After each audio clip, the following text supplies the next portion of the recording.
Las paredes de aquel hospital psiquiátrico, cerrado desde los años 50, guardaban historias que susurraban en cada rincón.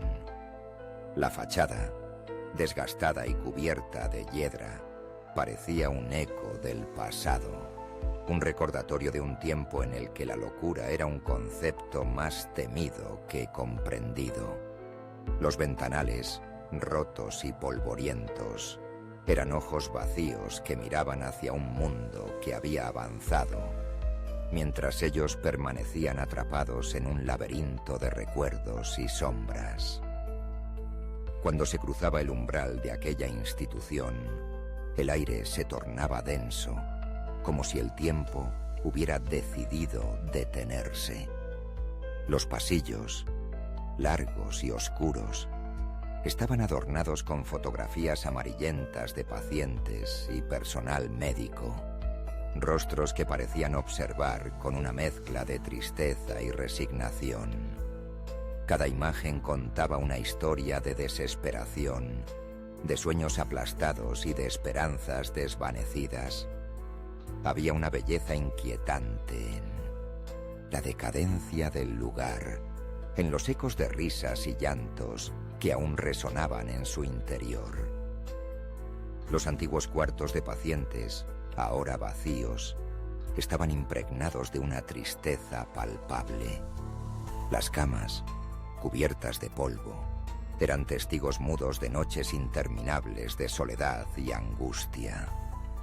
En las paredes, las marcas de los intentos de escape, de la lucha por la libertad, eran visibles, como si los antiguos inquilinos hubieran dejado su huella en el lugar, una declaración de que, a pesar de todo, aún deseaban ser escuchados. La historia de cada uno de ellos se entrelazaba con la de la institución, un tejido de vidas que habían sido consideradas anormales en un mundo que se aferraba a la idea de la normalidad. El hospital había sido inaugurado en una época en la que la comprensión de la salud mental era rudimentaria y los métodos de tratamiento brutales. Las terapias de electroshock y las lobotomías eran comunes y la línea entre la cordura y la locura era difusa. Aquella era una era en la que el sufrimiento se ocultaba bajo la etiqueta de enfermedad y aquellos que no encajaban en los moldes de la sociedad eran arrinconados, olvidados.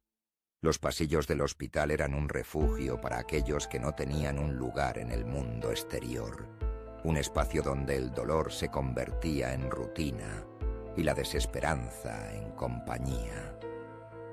A medida que se exploraba el lugar, la atmósfera se tornaba más densa. Los ecos de las voces de los pacientes parecían reverberar, narrando historias de vidas truncadas, de amores perdidos y de sueños marchitos. Había algo profundamente conmovedor en la idea de que, a pesar de su sufrimiento, cada uno de ellos había sido un ser humano, con anhelos y deseos, con la necesidad de ser amado y comprendido. Se podía casi sentir la angustia de aquellos que habían sido encerrados, como si sus almas aún vagaran por los pasillos, buscando una salida que nunca llegó. El hospital, a pesar de su abandono, era un monumento a la resiliencia del espíritu humano.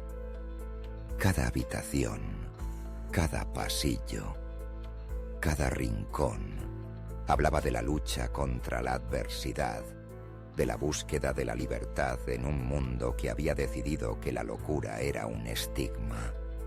Las paredes, aunque desgastadas, eran testigos de la valentía de aquellos que habían enfrentado su propia batalla interna, y su legado aún perduraba en el aire.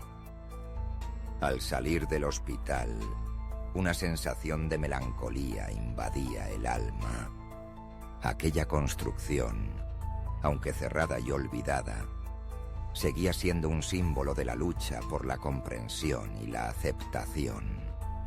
En un mundo que a menudo se aferra a la idea de la normalidad, el hospital psiquiátrico se erguía como un recordatorio de que todos llevamos dentro un poco de locura y que, al final del día, todos buscamos lo mismo. Un lugar donde ser aceptados, comprendidos y amados.